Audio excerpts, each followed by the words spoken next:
Hello everyone, आज हम करते हैं न्यूमेरिकल्स। पिछली वीडियो मैंने आपको डेंसिटी का फॉर्मूला बताया था, आज उससे रिलेटेड न्यूमेरिकल्स करेंगे। आई थिंक दो न्यूमेरिकल्स भी करवा दी थी मैंने आपको, फर्स्ट एंड सेकंड, है ना। फॉर्मूला क्या बताया था सबसे पहले? डेंसिटी किसके इक्वल होती है? Z into M divided by A cube into n, है ना। देखते हैं question number 3। CaCl has cubic structure, it's density is this. Density दे रखी है। What is the distance between Cs positive and Cl negative ions. Distance निकालना है हमें और डेंसिटी दी हुई है ना।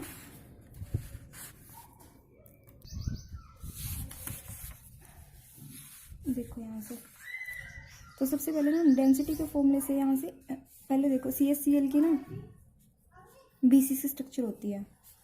तो कुछ एक चीज़ आपको ध्यान में रखनी पड़ेगी कि किसकी कौन सी स्ट्रक्चर होती है। जैसे NaCl की FCC होती है, CaCl की BCC स्ट्रक्चर होती है, ठीक है। और एक चीज़ मैंने आपको ये भी बताई थी कि बार बार कैलकुलेट करने की ज़रूरत नहीं है। BCC स्ट्रक्चर के लिए Z की वैल्यू 2 होती है, और अगर आयनिक कंपाउंड की BCC स्ट्रक्चर है तो Z की वैल्यू 1 होती है। अब CaCl क्या है?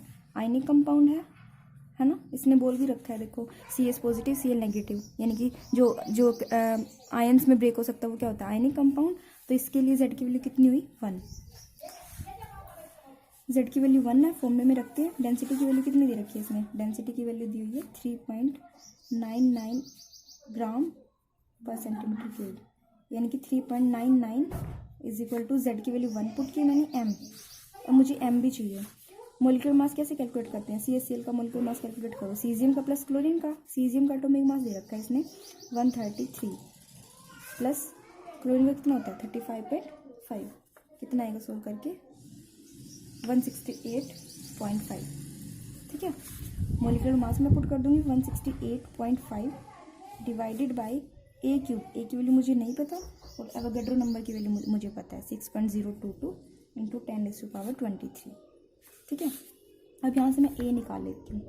ए cube is equal to 168.5 divided by 3.99 into 6.022 10⁻23, ठीक है। यहाँ से इस वाली वैल्यू को मैं सोल्व करूँगी। इसको सोल्व करके आपको मिलेगा 70.15 इंटू 10⁻24, ठीक है।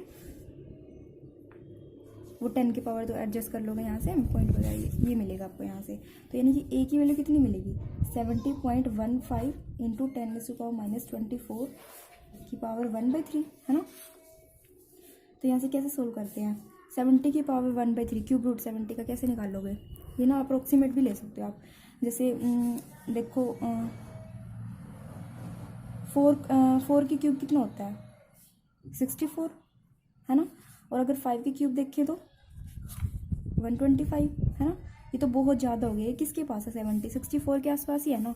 यानी कि इतना तो मुझे पता है 4 पॉइंट समथिंग आएगा, है ना, क्योंकि 4 से थोड़ा ज़्यादा आएगा। 64 से थोड़ी ज़्यादा वैल्यू है ना 70.15, तो 4 से कुछ ज़्यादा आएगा, 4 पॉइंट समथिंग आएगा। यहाँ पे एग्जैक्ट होता है 4.124, ठीक है। आप अप्रोक्सीमेट भी ले सकते हो, आंसर थोड़ा बहुत चेंज होएगा। इंटू 10⁻, कितना आएगा? -8। क्यूब रूट करेंगे 24 का, कितना होता है? 8। ए की वैल्यू मिल गई मुझे। अब निकालना क्या था? यहाँ पे डिस्टेंस निकालना था सीजियम आयन और क्लोरीन आयन के बीच में, है ना। और मुझे पता है BCC स्ट्रक्चर के लिए डिस्टेंस का फॉर्मूला क्या होता है? √3a/2, है ना। BCC स्ट्रक्चर के लिए डिस्टेंस का फॉर्मूला। तो यहाँ से ए की वैल्यू मुझे मिल गई, तो मैं डी भी निकाल सकती हूँ। डी कैसे निकलेगा? √3 इंटू ए मतलब 4.124 इंटू 10⁻8 डिवाइडेड बाई 2। √3 की वैल्यू कितनी होगी? 1.732 इंटू 4.124 डिवाइडेड बाई 2 इंटू 10⁻8, ठीक है। यहाँ से इसको सोल्व करके आपको आंसर मिल जाएगा। इसका आंसर बता देती हूँ। इसका आंसर आपको मिलेगा 357 पिकोमीटर दिया हुआ है इसने। ये पिकोमीटर है, ध्यान रखना। पिकोमीटर मतलब कि 10⁻12 सेंटीमीटर। सेंटीमीटर में आएगा तो आपका इतना आएगा, और नहीं 10⁻12 मीटर, सॉरी, ठीक है। 357 इंटू 10⁻⁻12 मीटर। यहाँ से आंसर निकाल लेना। Next question, question number 4। Next इसने बोला calculate the Avogadro number. Avogadro number calculate करना है, डेंसिटी दे रखी है और डिस्टेंस दे रखा है, ठीक है। अब NaCl की कौन सी स्ट्रक्चर होती है, FCC, तो उसके लिए Z की वैल्यू कितनी होगी, 4 होगी, है ना। अब फॉर्मूला लगाते हैं। डेंसिटी का फॉर्मूला क्या होता है, Z into M divided by A³ into N0। अब M निकाल लो सबसे पहले, तो M निकालोगे NaCl का, कैसे निकालोगे, दोनों के मास को ऐड करोगे, है ना। 23 प्लस 35.5 इज इक्वल टू 58.5, ठीक है। अब यहाँ से वैल्यू पुट कर दो। डेंसिटी की वैल्यू कितनी है, 2.165 इज इक्वल टू Z की वैल्यू 4 इंटू M की वैल्यू 58.5 डिवाइडेड बाय डिस्टेंस दे रखा है इसमें, A भी निकालते हैं। N0 मुझे निकालना है, A देखो कितना दिया, और डिस्टेंस दिया हो ना Na पॉजिटिव और Cl नेगेटिव के बीच में, डिस्टेंस की वैल्यू दी है इसने 281 पिकोमीटर, ठीक है। अब मुझे A निकालना है। मैंने आपको ना कल वाली वीडियो में एक चीज़ बताई थी कि जो आयनिक कंपाउंड होते हैं ना, उसके लिए A कैसे एज लेंथ क्या होती है, वो डबल होती है डिस्टेंस के, है ना। जो मतलब जो दो आयन्स के बीच का जो डिस्टेंस होता है ना, उसकी डबल होती है एज लेंथ। तो A की वैल्यू क्या आएगी, इसकी ट्वाइस हो जाएगी, 2 इंटू 281 यानी कि 562, ठीक है। A की वैल्यू निकल गई मेरी। अब मैं A की वैल्यू पुट कर देती हूँ, यानी कि 562 पिकोमीटर में आई है ना। पिकोमीटर यानी कि 10⁻⁻12 पुट करेंगे यहाँ, 10⁻⁻12, ठीक है। इसकी क्यूब करेंगे। तो ऐसे N0 निकालना है मुझे, तो कैसे निकलेगा, 4 into 58.5 divide by 562 into 10⁻⁻12 cube into 2.165, ठीक है। एवोगैड्रो नंबर ऐसे निकल जाएगा यहाँ से। नहीं, मिस्टेक हुई इसमें ना, डेंसिटी की वैल्यू पर सेंटीमीटर क्यूब में दी है ना। डेंसिटी की वैल्यू दी है इसमें पर सेंटीमीटर क्यूब में, ग्राम पर सेंटीमीटर क्यूब। तो हमें यहाँ पे भी सेंटीमीटर की यूनिट लेनी पड़ेगी, है ना। 10⁻⁻12 तो मीटर में हो गई ना, सेंटीमीटर में कन्वर्ट करना पड़ेगा इसको, तो 10⁻⁻10 लेना पड़ेगा, है ना। 1 पिकोमीटर किसके इक्वल होता है, 10⁻⁻10 सेंटीमीटर के, और 1 पिकोमीटर किसके इक्वल होता है, 10⁻⁻12 मीटर के। अब मेरे को ना सेंटीमीटर में चाहिए, क्योंकि डेंसिटी सेंटीमीटर में दी हुई है इसमें, तो सेंटीमीटर में कैलकुलेशन करेंगे, तो यहाँ 10⁻⁻10 आएगा, ठीक है। इसको यहाँ से सोल्व कर लेना, आपको हमसे मिल जाएगा आंसर, तो आपको पता ही वही मिलेगी 6.022 इंटू 10⁻23, ठीक है। अब नेक्स्ट क्वेश्चन करते हैं, question number 5। An element has a BCC structure with cell edge of, A की वैल्यू दे रखी है सेल एज, और BCC स्ट्रक्चर बता दिया। डेंसिटी दे रखी है, how many atoms are present in 208 gram of the element. 208 gram में कितने एटम्स प्रेजेंट होंगे, ठीक है। A की वैल्यू कितनी दे दी इसने, 288 पिकोमीटर, और यहाँ से डेंसिटी दी है इसने 7.2 ग्राम। सबसे पहले ना डेंसिटी की यूनिट देखोगे आप, क्या दे रखी है, डेंसिटी की यूनिट किस में, ग्राम पर सेंटीमीटर क्यूब में ना, तो इसको भी सेंटीमीटर में कन्वर्ट करना पड़ेगा।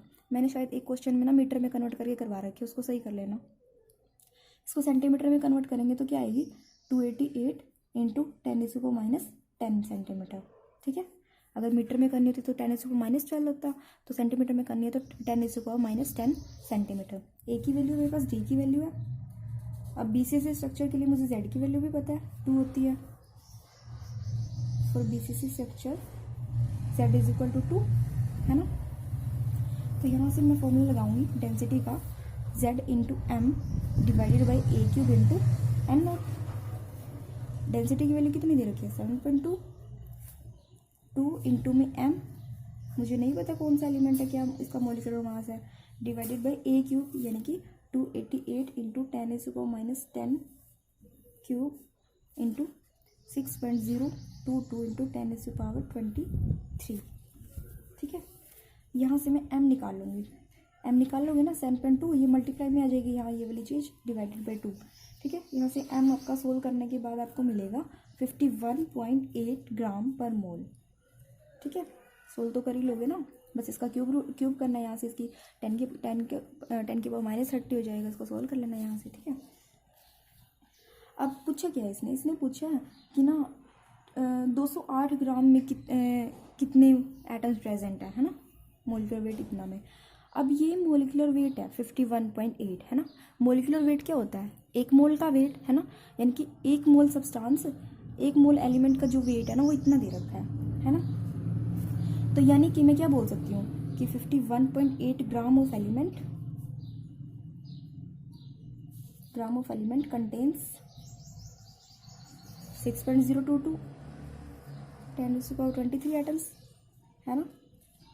मुझे पता है कि 1 मोल के अंदर ना 6.022 इंटू 10⁻23 एटम होते हैं ना, पढ़ा होगा आपने कि कोई भी 1 मोल है, जैसे 1 मोल ऑफ कार्बन यानी कि उसके अंदर 6.022 10⁻23 एटम्स कार्बन के प्रेजेंट है।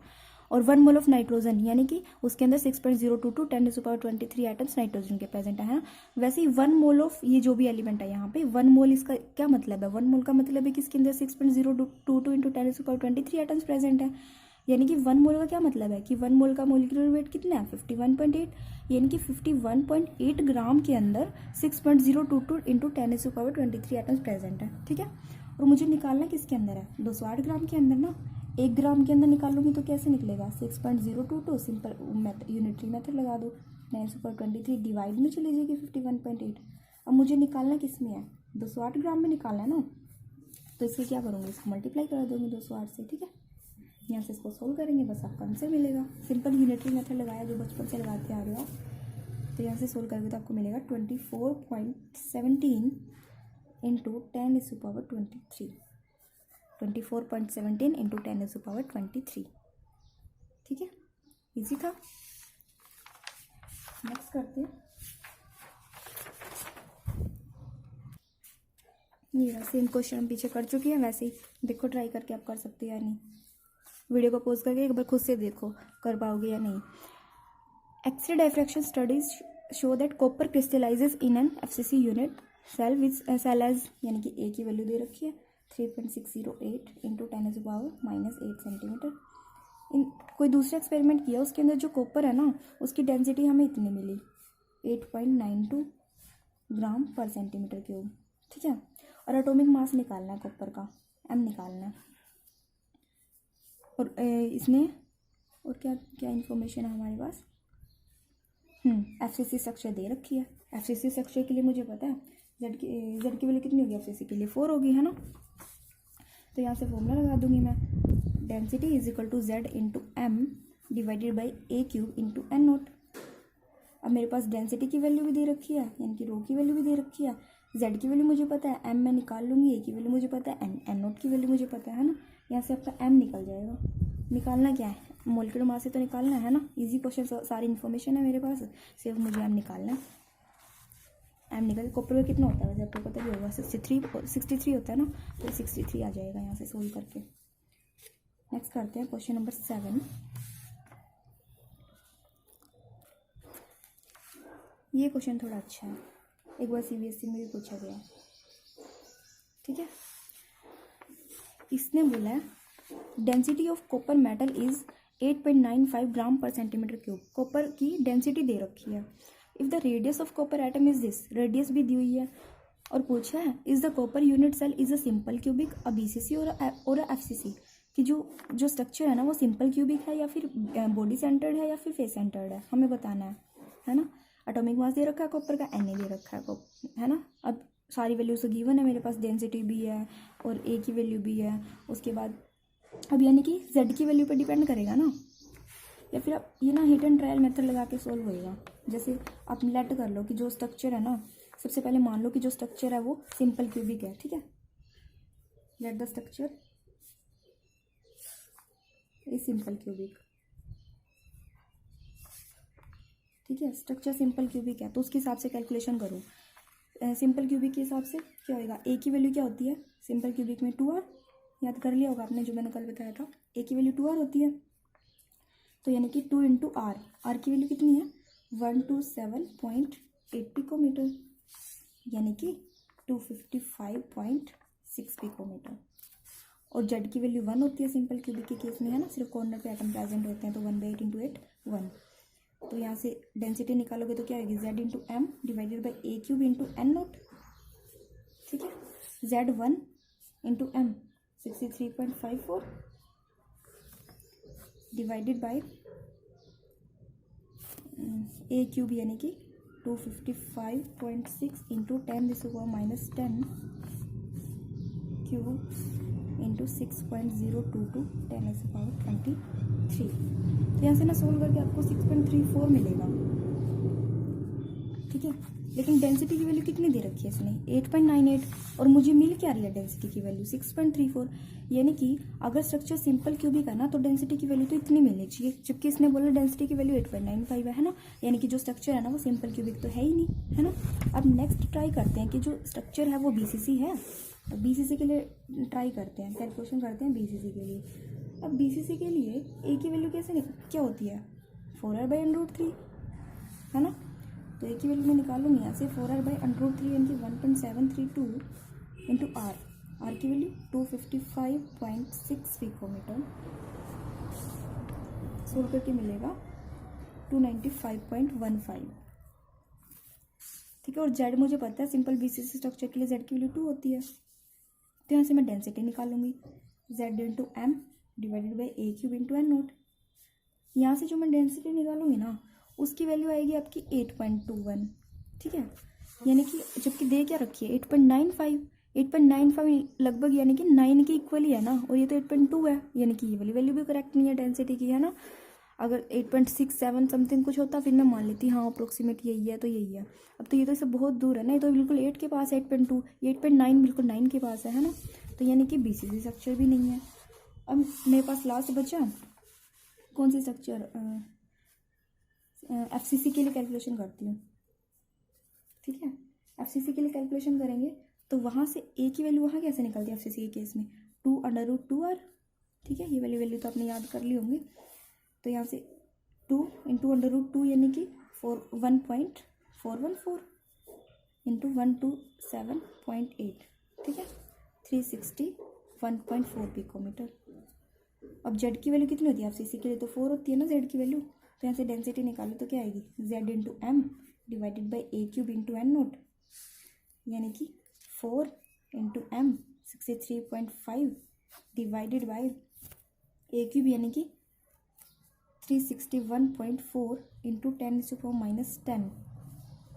ठीक है, सेंटीमीटर में कन्वर्ट किया मैंने इसकी क्यूब, इंटू 6.022 इंटू 10⁻23। ठीक है, अब इसको आप सोल्व करोगे ना आपको एग्जैक्ट आंसर मिलेगा 8.94 ग्राम पर सेंटीमीटर क्यूब। ठीक है, यानी कि FCC स्ट्रक्चर है हमारी, डेंसिटी की वैल्यू मैच करेगी ना, इनकी कौन सी स्ट्रक्चर है FCC। यानी कि ये हिट एंड ट्रायल से करना था, एक बार सिंपल क्यूबिक लेके चले, एक बार BCC लेके चले, एक बार FCC लेके चले। जब डेंसिटी की वैल्यू मैच कर गई तो मैंने बोल दिया हाँ उसकी वही स्ट्रक्चर है। ठीक है, अब नेक्स्ट करते हैं क्वेश्चन नंबर 8।